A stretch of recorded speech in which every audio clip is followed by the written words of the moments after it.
Passionnés de vallée de course au large, bonjour et bienvenue dans ce nouvel épisode d'Actu Large, l'émission où je résume l'actualité de la course au large tous les jeudis à 18 h. Aujourd'hui, dans un premier temps, on va parler de la route du Rhum qui n'est pas terminée. On va voir les arrivées qu'il y a eu cette semaine. Enfin, elle est terminée dans certaines classes, mais pas encore terminée complètement. Ensuite, on va parler de la Globe 40 qui est repartie en direction de Ushuaia avec une étape qui va être palpitante. Et enfin, on parlera de la Golden Globe Race qui continue.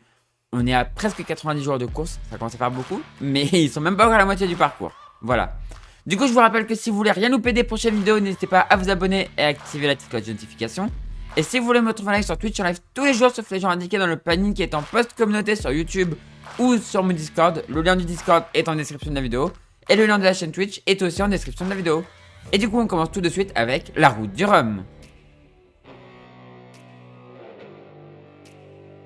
On commence cette actu large du coup par la route du Rhum et on commence du coup par les ultimes. Dernière actu large du coup avec les ultimes, puisque on a eu l'arrivée du coup de Use It Again. Malheureusement les ultimes qui commencent déjà à me redécevoir. On a eu du coup une interview des dirigeants de la classe ultime. Et malheureusement ils repartent dans leur conneries, hein. Ils ont rien compris du tout. Alors littéralement rien compris. Ils repartent dans leur délire de non on veut pas de François Gabard. Ils vont comprendre, je pense, assez vite leur peine. Je pense qu'ils vont finir par comprendre leur peine quand la classe va se casser la gueule. Hein, parce qu'il y a un moment donné, c'est ce qui va se passer.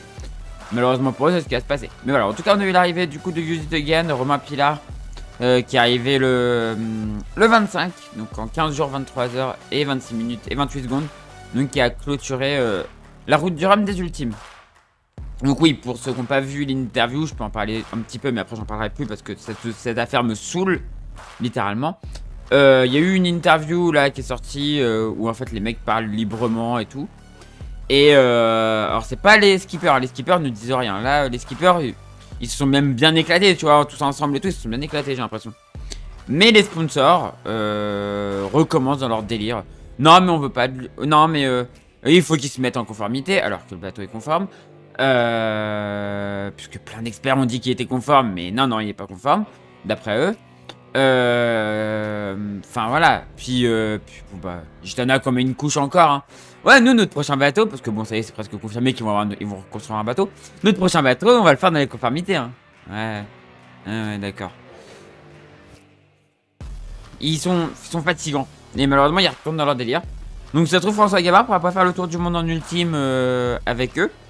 Mais François Gabard, d'après ce qu'il y a des bruits de qui disent qu'il va faire un trophée Jules Verne. Et je rigolerais qu'ils partent en même temps qu'eux et qu'ils fassent le Jules Verne et qu'ils fassent de l'ombre à leur course. Ce serait tellement bon et tellement drôle.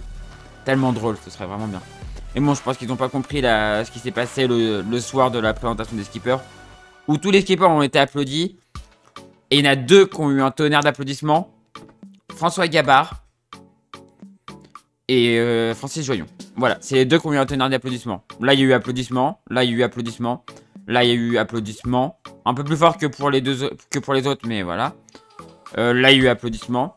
Là, il y a eu applaudissements. Là, il y a eu applaudissements. Mais là, ça a été un peu plus d'applaudissements. Et là, pour Francis et pour François, c'était tonnerre d'applaudissements. S'ils n'ont toujours pas compris ce que ça voulait dire, c'est qu'ils ont envie de foncer droit dans le mur. Bah, allez-y, continuez. Foncez droit dans le mur. Vous allez voir, ça va vous faire tout drôle après. La chute va être que plus grande. La chute va être que plus grande. Mais bon, on va arrêter. C'est la seule fois que je parlerai de cette affaire. Si ça repart en conneries de jury et tout, on n'en reparlera pas. Mais bon, c'est vraiment n'importe quoi. Hein. C'est vraiment n'importe quoi. On passe du coup à des choses plus intéressantes. Le sportif. Où on a eu des arrivées en IMOCA. L'IMOCA, ça y est, c'est terminé aussi. La course est terminée. Avec malheureusement Samantha Davis qui a eu des problèmes avec sa quille et du coup qui a dû finir au ralenti. L'arrivée de Louis Duc qu'on voit ici. Et malheureusement voilà, Samantha qui n'a pas pu être très bien classée puisqu'elle a eu des problèmes de quille, donc elle a fini au ralenti. Et donc voilà, on voit les arrivées qu'il y a déjà eu. Enfin les arrivées qu'il y a eu cette semaine. Tout le monde est arrivé de toute manière. Mais après la 3ème place, on a eu la 4ème place de Kevin Escoffier. Mais on avait vu jusque 24, le 24 c'est par là. On va aller jusqu'au 24, puisque l'actu large c'était il y a une semaine, le 24. Donc le 23, on avait vu, le 23,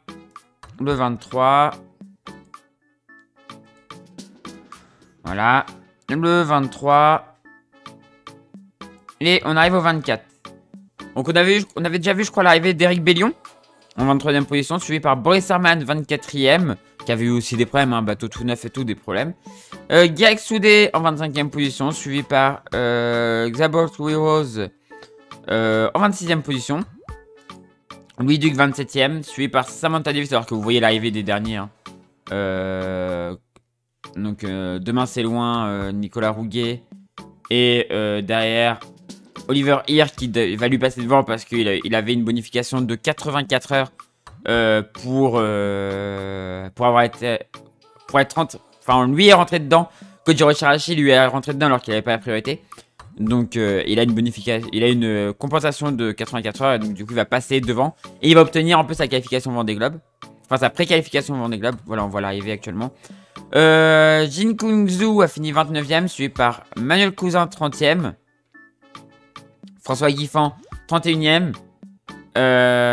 Suivi par Oliver Heer du coup qui est pré-qualifié au Vendée Globe en 32e position. Alors François Guiffan n'est pas pré-qualifié puisque son bateau n'est pas apte pour le prochain Vendée Globe, il est trop vieux. Mais Oliver Heer est pré-qualifié. Par contre les deux derrière sont arrivés trop tard pour être pré-qualifiés. Rodolphe Sefo 33e, suivi par Nicolas Rouguet 34e. Donc eux sont arrivés hors délai pour les pré-qualifications. Ils ont quand même le nombre de 1000 qui est comptabilisé. Mais ils n'ont pas la course qui est validée pour la qualification. Pré-qualification. Donc du coup ils ne sont pas pré-qualifiés encore au Vendée Globe. Donc il faudra qu'ils se pré-qualifient sur d'autres courses. Voilà. Mais du coup 33e et 34e position pour ces deux skippers. Voilà, et du coup la course en IMOCA est terminée aussi. Donc c'est la dernière fois qu'on en parlait pour cette route du Rhum. Prochaine fois qu'on parlera des IMOCA, c'est pour DJ Race. Départ le 15 janvier. Et bien sûr on les suivra dans Actu Large. On suivra ça dans Actu Large bien évidemment. Et moi je la ferai sur Sail Away. On passe à la flotte suivante, les classes 40. On avait vu des arrivées. Alors là il y a encore des bateaux en mer à l'heure actuelle. Mais on avait vu des arrivées. On voit l'arrivée du groupe là. C'est très groupé. C'est assez groupé. On peut le voir. Notamment là derrière, c'est assez proche. Même si derrière, ça va se creuser un peu. À certains moments, ça va se creuser un petit peu. Là, je dézoome. Et pour voir aussi qu'il y a encore un bateau là. Et par ici, il y a... voilà. Il y a encore un bateau. Kenny Piprol qui est encore derrière. Et donc voilà, là ça descend, ça empanne, ça remonte. On va accélérer un peu parce que, hop, ça va être encore un Actu Large de beaucoup trop long. Et donc voilà, la remontée. On va voir après les classements. Mais voilà la remontée de tous les bateaux. Donc tout le monde arrive l'un derrière l'autre. En Guadeloupe. Donc on voit les deux derniers là, Kenny Piprol et Hervé Thomas qui approche de l'arrivée.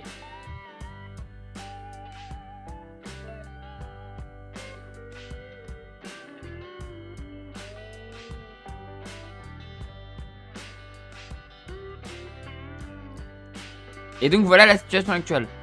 Donc on va regarder du coup les arrivées depuis le 24.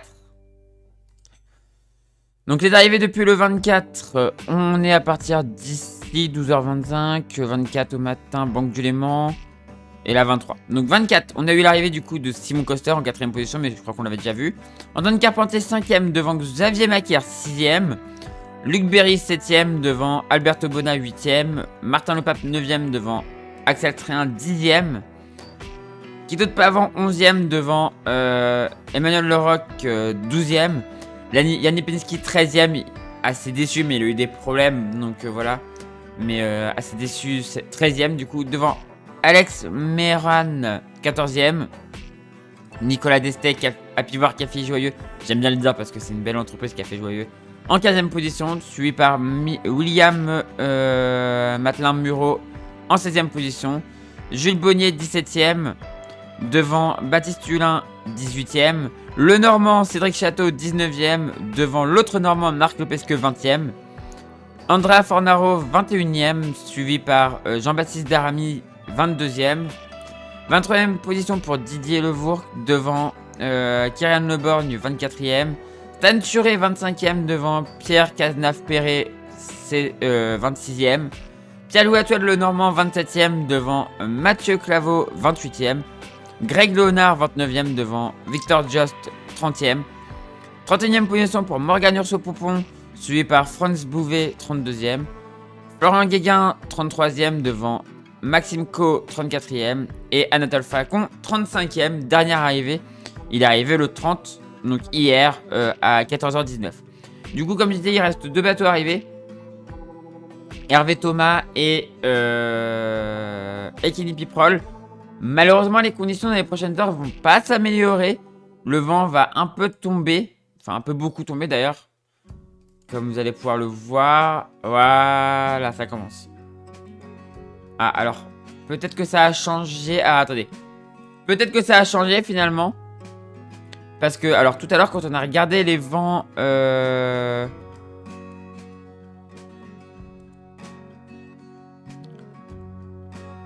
Tout à l'heure, quand on a regardé les vents, il y avait une grosse molle d'annoncer. Ah, attendez, je vais voir parce que c'est assez... Alors ça, c'est les courants, voilà. Et ça, c'est les vents. Et normalement, il y avait une énorme molle d'annoncer. Mais ça a plus l'air... Ou alors je pense que le site est plutôt bugué là. Parce qu'on n'a pas... Ah, c'est 34 heures. Ouais, non, on n'a pas l'air d'avoir la météo... On n'a pas l'air d'avoir la bonne météo, j'ai l'impression. Parce qu'en fait, tout à l'heure, ils annonçaient une grosse molle sur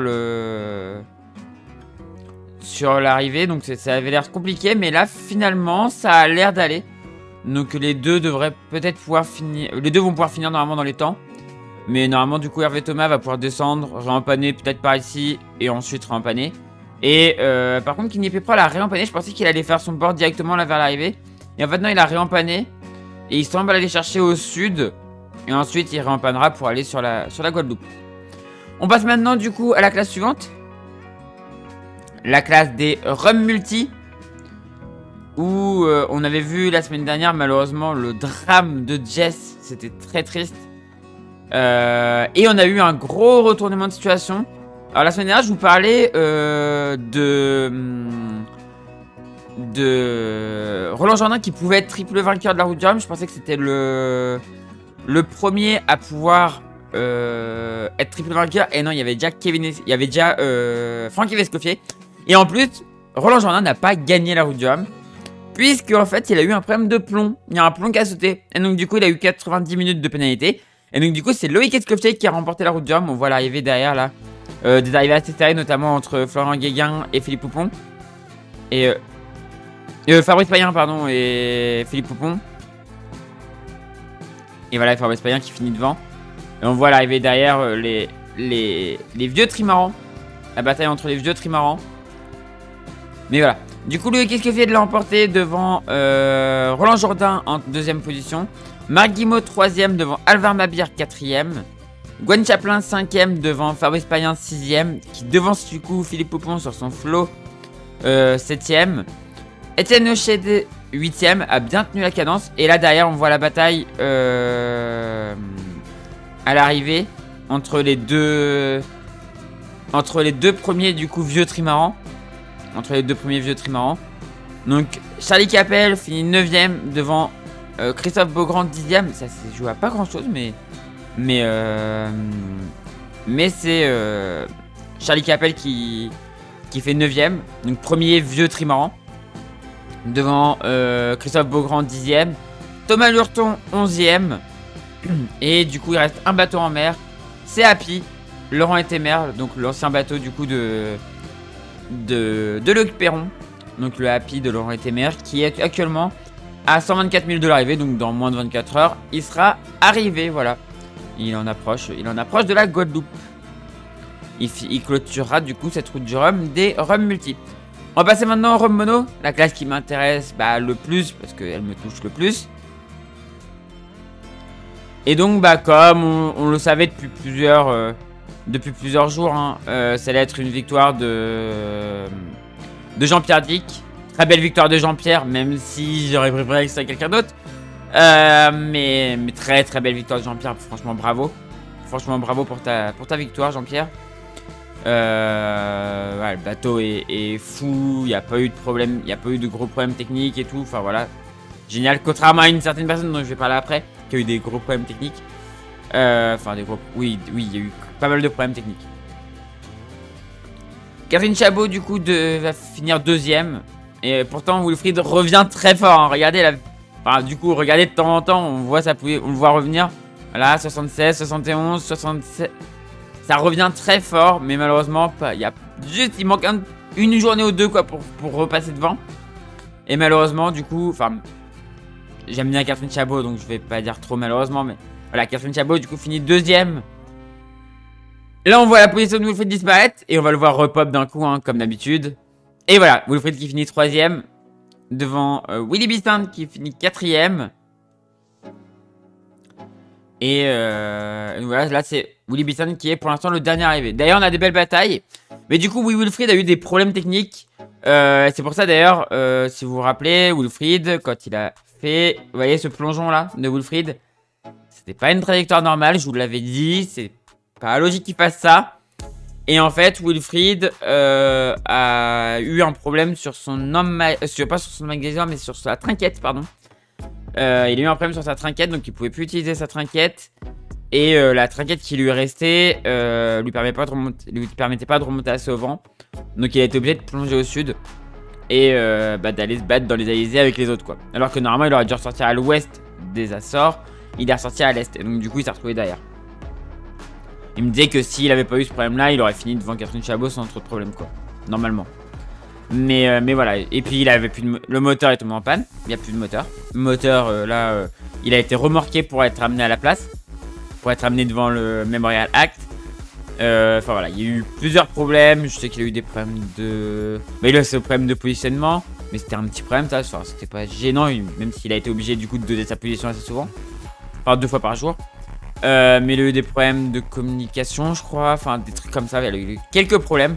Le problème, c'est que c'était un petit budget. Il avait pas beaucoup de budget, donc il a pas pu faire tout ce qu'il voulait faire. Donc il a fait le maximum. Mais voilà, c'est des choses qui n'ont pas pu être changées, qui ont cassé, malheureusement. Et voilà. Il a dit que s'il était en forme, s'il avait encore la santé et tout, il pourrait repartir. J'espère. Il pourrait repartir dans 4 ans avec le même bateau, donc avec Critère. S'il l'avait encore, parce qu'il est en vente actuellement, Critère. Mais s'il a encore Critère dans 4 ans, il pourrait repartir avec Critère dans 4 ans. Et il disait, voilà, avec le budget, quoi. Si j'ai le budget, surtout. Et donc, bah, si... Pour l'instant, je vous dis rien parce que il a pas dit qu'il allait y retourner. Il a dit c'est une décision qui se prend plus tard. Mais s'il y retourne, je vous mettrai de la pub souvent pour essayer de parler de son projet et pour trouver des sponsors, quoi. Voilà. On va parler du coup des Rum Mono qui sont encore en mer. Puisqu'il y a encore quand même quelques Rum Mono en mer. Enfin, il y en a même encore beaucoup. Elora, Gilles Colubi. Pas Elora. Gilles Colubi, du coup, sur Cornock 2 en 5ème position. Il est actuellement à 301 000 de l'arrivée. Alors, tout à l'heure, quand j'ai fait le point à midi, la météo semblait se dégrader très fortement. Là, non, là, c'est bugué. Ça nous donne pas ça nous donne plus la météo.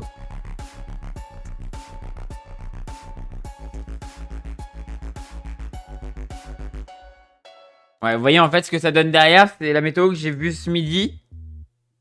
Donc c'est une grosse zone de molle, mais ça a plus l'air d'être actualisé. Je sais pas ce qui se passe. Il y a peut-être un petit problème sur le... Il y a peut-être un petit problème. Donc je peux pas vous montrer trop la météo, mais normalement il y a une zone de molle, donc c'est un peu compliqué. Il faut qu'ils arrivent avant le 7 décembre normalement. Donc je pense que ça peut le faire quand même pour Gilles Colubi. Derrière ça peut peut-être le faire aussi pour Olivier Menzgern. Derrière c'est un peu plus compliqué. Donc Gilles Colubi et Olivier Menzgern qui vont pouvoir, normalement, si le vent reste comme ça et que tout à l'heure c'était un bug, mais j'ai plutôt l'impression que c'est là maintenant le bug. Si le vent reste comme ça, ils vont pouvoir tirer leur dernier bord là du coup vers la Guadeloupe. Ils sont déjà sur le bon bord normalement. Derrière on retrouve Guy Pronier en 7ème position sur son bateau de croisière, qui est suivi par Fabio Gennari à la bataille avec Rémi Guérin. Mais aussi à la bataille avec Arnaud Perranin. Donc là on a un petit groupe de 3 qui s'est formé. Arnaud Perranin qui se débrouille bien avec son Penduc 3. Et derrière on retrouve Daniel Escalard à la bataille à distance. Toujours avec Jean-Sébastien Biard. Pour ne pas finir dernier. Malheureusement, je pense que ça finira pas dans les délais. Mais on continuera bien évidemment à les suivre. Même si c'est pas dans les délais, on continuera bien sûr à les suivre dans Actu Large, hein, c'est pas de problème. Si on a toujours les positions, si j'ai toujours les positions, j'espère qu'ils vont pas nous couper les positions. Sachant qu'ils vont continuer à les surveiller. Normalement, tant que tout le monde n'est pas arrivé, ils continuent à les surveiller. Donc, enfin, j'espère. J'espère qu'ils vont pas laisser des bateaux comme ça en mer. Bah, non, mais vous êtes plus en course, donc on vous surveille plus, quoi. Ce serait un peu culotté de la part de ces sports. Voilà. Ce serait un petit peu culotté, surtout qu'ils savaient très bien que ces bateaux, ça allait être très compliqué pour finir dans les délais. Donc, pourquoi ils ont accepté si c'est pour pas les surveiller jusqu'à la fin? Ça serait un peu bête. Mais en tout cas, voilà, on voit ces bateaux là qui continuent leur bord au portant là. Et qui vont pouvoir empanner par ici normalement pour ensuite remonter sur la Guadeloupe. Si le vent reste favorable. Ce qui semblait pas être le cas malheureusement. Mais là, bah, je sais pas, ça nous donne une météo plus favorable. Donc à voir. À voir ce que ça va donner dans les prochains jours. Voilà. Bah, du coup, on verra ce qui s'est passé dans une semaine puisqu'on va continuer à les suivre. Et on refera bien sûr un point sur cette route du rhum, sur les bateaux qui sont encore en mer à partir de maintenant. On refera un point dans une semaine dans Actu Large. On continue cette Actu Large en parlant encore de classe 40, en partant du coup sur la Globe 40 maintenant, qui sont partis dimanche 27 de Papeete en direction du coup de Ushuaia en terre de feu. Et donc voilà, ils sont partis. Et directement des options. Regardez, directement ça prend des options. Des bateaux qui partent, qui sont un peu plus à l'ouest. Un qui est plus à l'est. Vous allez voir que bah, à partir de... à l'instant T là, ça cause un peu quoi. En termes d'écart. Vous voyez là, il y a un petit décalage. Et donc on va bientôt avoir... Alors là voilà, ça s'est un peu recadré. Ça s'est un peu recadré, mais il y a quand même du décalage quoi. Il y a quand même du décalage entre Saqueillet et le reste. Alors Saqueillet du coup qui a réussi en passant plus à l'est à être un peu devant, donc c'est plutôt cool pour eux. Donc Saqueillet en tête devant Ahamas 2ème, Griffon Solo 2 3ème devant Milai 4ème et Whiskey Jack 5ème. C'est quand même assez serré, hein, c'est quand même assez serré. On voit Whiskey Jack est à 22 000 des leaders. Alors, on voit un peu ce retard, mais à 22 000 des leaders. Donc franchement, c'est pas très loin. C'est pas loin du tout, du tout, du tout. D'ailleurs, sur Milai, il y a une française, Estelle Grec, qui a remplacé normalement le co-skipper qui est à bord. Donc Estelle Grec est montée à bord de Milai, donc c'est plutôt cool. On a une française sur cette étape. Ça fait plaisir. Ça fait plaisir parce qu'on avait perdu les Français dès le départ. Et là, bah, du coup, ça fait plaisir d'avoir une petite française à bord. En plus, c'est pas la moins bonne. C'est pas la moins bonne des skippers. On va regarder la météo pour les prochains jours. Donc, comme on voit, c'est quand même relativement serré, même si Milai a réussi à prendre à être un peu devant. On va regarder la météo. Donc, bah, ce qui arrive, voilà. La première zone avec du vent, la première dépression. Puisque bah, maintenant, c'est go les mers du Sud maintenant. C'est l'étape des mers du Sud. On voit que le vent va arriver.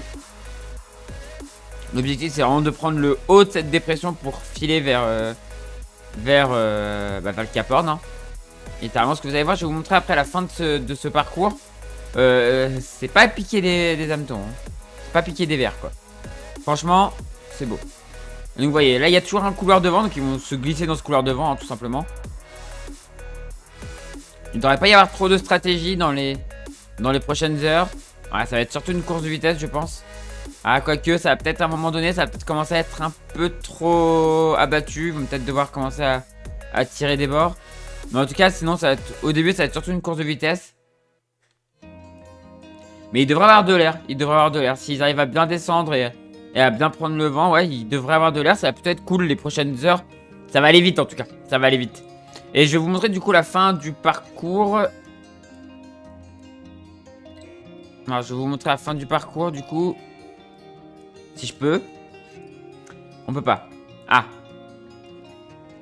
Bon, bah, tant pis, je vous montre pas la fin du parcours. C'est dommage, ça, par contre. Voilà. Si je fais ça... Non, je peux toujours pas. Mais en tout cas, vous voyez, on voit un peu, là. Ils passent le Cap Horn. Et ensuite, ils rentrent dans ce petit passage ici, là. Et ils arrivent à Ushuaia, qui est ici. Donc, ils vont avoir un passage dans une zone avec pas beaucoup de largeur. Donc, ça va être super intéressant à suivre. Ça va tirer des bords dans des zones avec pas beaucoup de place. Alors tirer des bords peut-être pas, mais On verra de comment sera le vent à ce moment-là, mais ça pourrait devoir tirer des bords dans une zone avec pas beaucoup de place. Donc ça risque d'être très intéressant, les priorités et tout, s'ils sont assez serrés, ça pourrait être cool à suivre. Mais en tout cas, la semaine qui s'annonce va être cool, avec de l'air, ça va bombarder. Course de vitesse, moi j'adore les courses de vitesse, alors après j'aime bien aussi quand il y a de la stratégie, mais les courses de vitesse c'est assez cool aussi à suivre. Cette étape va être super intéressante et on refera un point dans une semaine dans Actu Large. On finit cette Actu Large du coup par la Golden Globe Race qui continue. On a eu le redépart de Elliott Smith et toujours la belle avance de Simon Curven, hein, toujours très loin devant. Et l'approche de Captone par les derniers. L'approche de Captone par les derniers.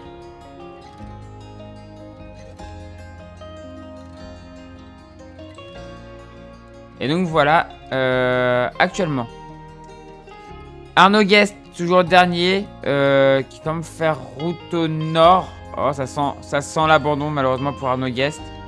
Je pense que ça sent le dégoût et on remonte quoi. Parce qu'une remontée comme ça, vers le nord... Je pense qu'en fait il se rend peut-être compte que ça va pas le faire, que c'est trop compliqué, que voilà.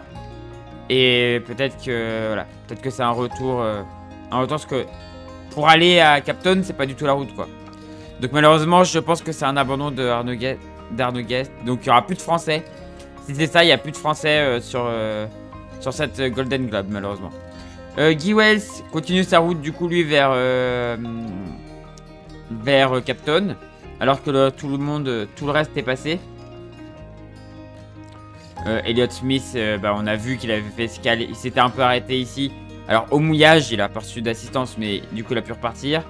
Et il navigue pas loin de Yann Ebert Jones. Et derrière, on retrouve toujours des bateaux assez loin. Alors Tapio qui a abandonné, hein, qui a perdu son bateau. Jérémy Backshaw, assez isolé. Michael Gungenberg, toujours pareil, isolé. Abisha Tony, isolé aussi. Tout comme Kristen Schfeier et Simon Curven. Là, il n'y a vraiment pas de bataille, quoi. Il n'y a vraiment pas de bataille, c'est dommage, hein. C'est dommage, là, il n'y a aucune bataille. Tout le monde est très écarté les uns des autres. À part là derrière, du coup, les deux là sont proches. Mais sinon, il n'y a aucune bataille, tout le monde est très loin l'un de l'autre. Donc, c'est assez compliqué. On va regarder la météo des prochains jours. Je pensais vraiment que eux ils allaient réussir à aller à Captone comme ça. Mais en fait, non, ils n'y arrivent pas. Je pensais qu'ils allaient être passés aujourd'hui. Cette semaine, je pensais qu'ils allaient être passés. Hein. Donc, pour le passage de Captone, là, normalement, c'est du portant maintenant. C'est du portant, il y a un peu d'air. Donc, ça devrait y aller assez rapidement. Sous spi, alors, ouais, Arnaud Guest, vu sa route, il rentre. Hein. Je pense qu'il rentre. Ça devrait y aller sous spi. Ouais, non, on voit que ça retombe derrière. Ça retombe derrière le 4 décembre. Ah, t'as des petites phases où ça redescend et des phases où ça remonte. Mais normalement, maintenant, c'est sous spi jusqu'à là-bas. Et après, une entrée dans les mers du Sud qui se fait relativement vite, puisqu'il y a une dépression assez proche. À part, ouais, non, à partir du 7 décembre, ça commence à redevenir un peu plus compliqué. Alors, il y a quand même de l'air, mais voilà. Et après, bon, on retrouve une situation pas facile avec... alors, à ce moment-là, une situation pas facile avec du prêt ici et une zone tampon. Mais par contre, à partir du 10 décembre, c'est un peu plus simple. On a une dépression. On a une dépression qui peut nous emmener un peu vers le sud. Donc ça va. Donc pour Guy Wells, je pense qu'Arnaud Guest c'est fini. Mais pour Guy Wells, normalement, ça devrait pouvoir le faire. On regarde ce qui se passe pour les bateaux de devant, du coup, pour le reste de la flotte, ceux qui sont dans l'océan Indien. Même si, ouais, eux aussi, techniquement, ils sont en train de rentrer dans l'océan Indien. Normalement, le cap des Aiguilles, c'est par là. Et donc, techniquement, ils sont dans l'océan Indien. Donc, pour eux, derrière, enfin, pour l'avant, enfin, pour l'océan Indien, quoi. Là, ça va jouer avec les dépressions, normalement. Ça prend des dépressions, ça devrait pas être trop compliqué. Alors, il va y avoir de l'air, hein, là, il y a de l'air. Mais normalement, ça devrait pouvoir aller vers le sud sans trop de soucis. Même si on voit que l'année Burne Jones a l'air de remonter vers le nord. Donc peut-être qu'il veut justement éviter cette grosse dépression. Je sais pas trop. Mais sinon, l'idée, ouais, c'est d'essayer de filer avec la dépression, même si ça va beaucoup plus vite qu'eux. Hein. Mais pour descendre dans le sud et aller en fait jouer le long de la zone. C'est toujours ça, c'est toujours aller jouer le long de la zone parce que c'est là où il y a le plus d'air généralement. C'est là où t'es le plus proche des dépressions quoi. Et ouais, je pense qu'il faut vraiment qu'ils aillent au sud, jouer avec le bord de la zone interdite pour profiter des vents portants et des dépressions quoi. Et plus en avant, ces bateaux là, on va regarder un petit peu. Alors c'est compliqué parce qu'il y a vraiment beaucoup d'écart entre les bateaux, mais dans l'océan, on va dire là.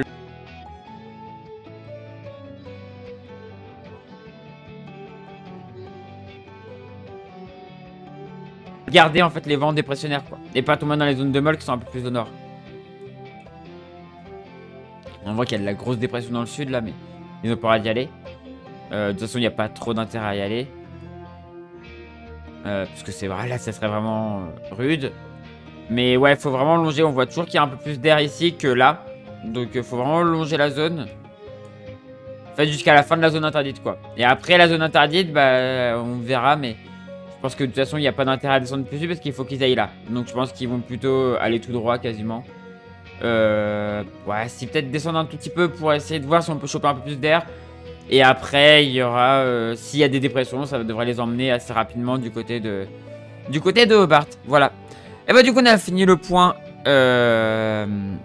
sur cette pas sur Tour du Homme, mais sur cette Golden Globe. Et on passe tout de suite à l'outro. Voilà, c'est la fin de cette vidéo. Comme d'habitude, petit appel aux sponsors. Si vous connaissez quelqu'un qui connaît quelqu'un, ou si vous êtes vous-même chef d'entreprise, n'hésitez pas à aller aider les skippers en recherche de sponsors.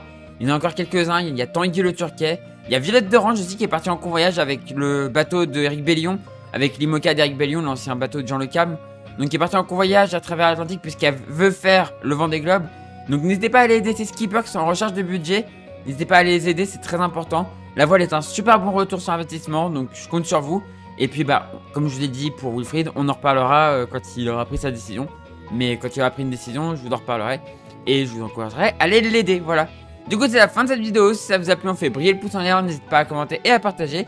Et si vous êtes toujours pas abonné à la chaîne, n'hésitez pas à vous abonner pour ne rater des prochaines vidéos. Quant à moi, je vous dis à la prochaine pour une prochaine vidéo sur la chaîne Toria ou pour un live sur Twitch. Et du coup, ciao tout le monde. Ciao, ciao, ciao.